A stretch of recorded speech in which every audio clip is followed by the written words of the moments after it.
Hi అండి. అందరూ బాగున్నారండి? నేను బాగున్నాను. నేను పల్లెటూరు లక్ష్మి అండి. ఈరోజు వండే వంట ఏంటంటే బెండకాయ కూర,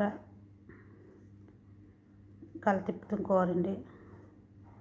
దానికి కావాల్సింది ఏంటంటే నూనె, టమాటా, ఎల్లుల్లిపాయ, ఉల్లిపాయ, చింతపండు, పచ్చిమిరకాయలు, బెండకాయలు, కారము, పసుపు, జీలకర్ర పొడి, ఉప్పు, మిరియాల పొడి, ధనియాల పొడి. దాకా ఇంకా పొయ్యి మీద పెట్టలేదు, పెడతాను. కలిపిగుచ్చి వేస్తాను పొయ్యి మీద.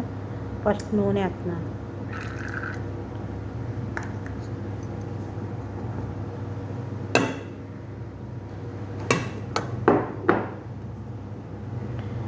ఎల్లుల్లిపాయలు కచ్చపిచ్చది కొట్టుకుని, ఉల్లిపాయలు, పచ్చిమిరపకాయలు, టమాటాలు, చింతపండు,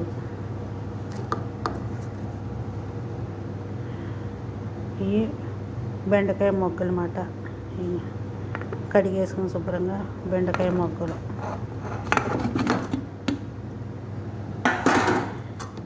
ఇంకా చూసారా, ఇలాంటి మొగ్గలు తింటే మోకాల్లో జిగురు లేకపోయినా జిగురు వస్తుంది. మొగ్గలండి ఇవి. సరేనా? కారం, ఉప్పు, పసుపు అన్నీ వేసేస్తున్నాను. ఇప్పుడు దీన్ని కలుపుతాను. బాగా కలిపేసాను. ఇప్పుడు లీటర్ నీళ్ళు పోస్తున్నాను. ఇప్పుడు దీన్ని పొయ్యి మీద పెడతాను. చూడండి, నీళ్ళు వేసి కలిపేసాను. ఇప్పుడు దీన్ని పొయ్యి మీద పెడతాను. ఇప్పుడు పొయ్యి మీద పెడతాను. కూర చూసారా ఎలా ఉడుకుతుందో?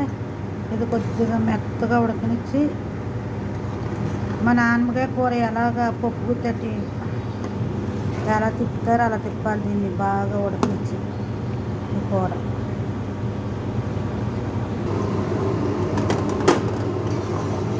ఉడికిపోయింది. ఇప్పుడు తిప్పేస్తాను పప్పు ఇవ్వండి. చూసారా ఎలా మెత్తేసాను? మాకు పప్పు లేదు, కరెంటు మిషన్ ఉంది. మిషన్తో మెత్తేసానండి. దీన్ని మళ్ళీ తిరగబోతు పెడతాం. ఈ కూర పళ్ళు లేని ముసలమ్మ, తినలేని వాళ్ళు ఎవరైనా తినచ్చు. ఇక తిరగబోతుకి ఎనిమిరగాయలు, జీలకర్ర, ఆవాలు, పచ్చెనపప్పు, ఎల్లుల్లిపాయ, ఇంకా నూనె వేసేస్తాను. కరివేపాకు లేదండి, ఎనిమిరగాయలు లేవు. ఉన్న కాడికి వేసేది. అయిపోయిన తాలింపు వేసేస్తాను.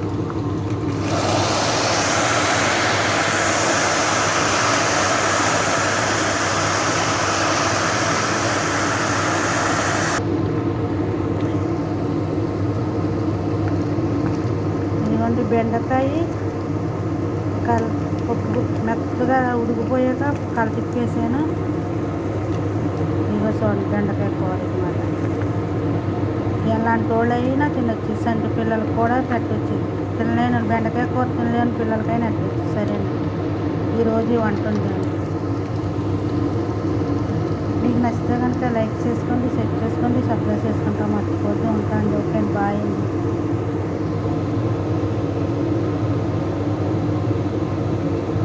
బెండకాయ మొగ్గలండి కూర.